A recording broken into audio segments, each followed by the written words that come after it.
melakukan rapat rutin yang mana hari ini pembahasannya mempertegas proses graduasi masyarakat penerima manfaat dari bantuan sosial pemerintah agar tidak selamanya penerima bantuan sosial itu berada di posisi itu.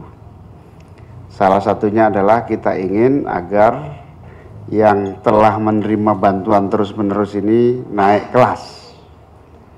Nah, setiap rapat terus-menerus kita telusuri data per data. Dan bersyukur dengan semakin tuntasnya data tunggal sosial ekonomi nasional ini, semakin jelas para penerima manfaat, juga KPM, keluarga penerima manfaat, untuk terus kita tingkatkan kesejahteraannya. Yang kedua, kita juga akan terus berusaha dengan seluruh efisiensi yang dilakukan oleh pemerintah. Semua kementerian di dalam koordinasi Kemenko Pemberdayaan Masyarakat siap melakukan efisiensi anggaran guna memberikan skala prioritas bagi kebutuhan yang mendesak. Perlu kami tegaskan, tidak ada pemotongan anggaran untuk bantuan sosial, tidak ada pemotongan anggaran untuk kebutuhan pegawai, tidak ada pemotongan anggaran untuk pemeliharaan. Dalam artian seluruh kebutuhan kerja normal. Tetapi kami mendukung dan sepenuhnya akan melaksanakan semua efisiensi dari pemerintah. Dalam hal ini dikoordinasi oleh Menteri Keuangan.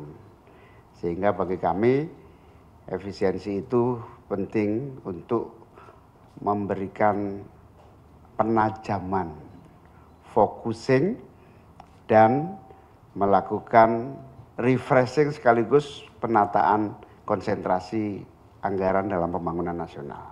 Saya kira itu. Ayo silakan ada yang tanya. Bentuk efisiensi dari masing-masing kementerian yang sudah dilakukan, misalkan ada dari kemudian dari pekerjaan ada mungkin. Prinsipnya gini, kita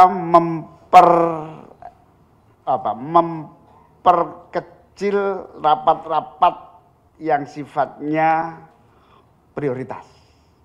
Jadi rapat-rapat yang sifatnya tidak terlalu penting kita tiadakan.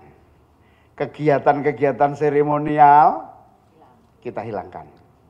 Aktivitas-aktivitas yang bersifat pengulangan tidak lagi kita lakukan.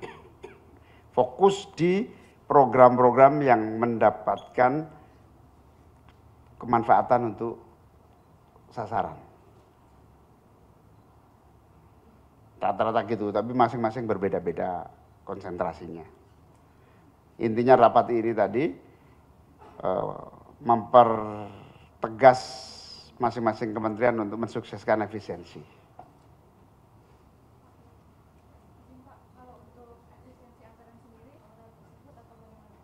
Ya itu yang tahu Pak Bu Menteri Keuangan.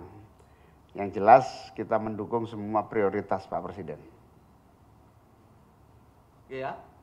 Terima kasih, makasih. Kanan Pak. Ditunggu.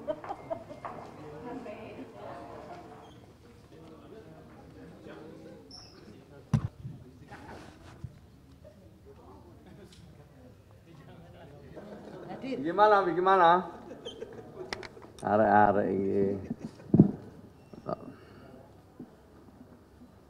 Ya siap. Apa yang kamu tanyakan?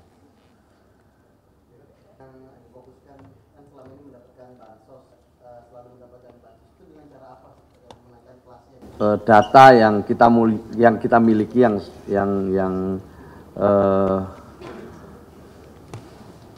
sekarang sedang menunggu data final dari BPS ya, yang berupa impres nanti DTSN itu. Setelah itu kita akan mempelajari, kita akan uji petik di lapangan Dan sekaligus kemudian nanti kita akan periksa lebih jauh tentang profil-profil yang selama ini telah menerima bansos dari pemerintah. Kita akan lihat ya satu persatu, bisa jadi ada yang sudah 15 tahun, ada yang 10 tahun, nanti kita pertajam lagi. Setelah itu kita coba untuk bisa dievaluasi apakah mereka masih layak untuk mendapatkan bansos atau mungkin sudah waktunya untuk berpindah ke program pemberdayaan. Jadi kita masih menyisir terus ya. Untuk itu saya mohon bersabar Bapak Ibu sekalian, karena memang kita memerlukan waktu ya. Tidak hanya memeriksa data itu tapi juga berkoordinasi dengan kementerian lembaga lain dan juga adalah pemerintah daerah.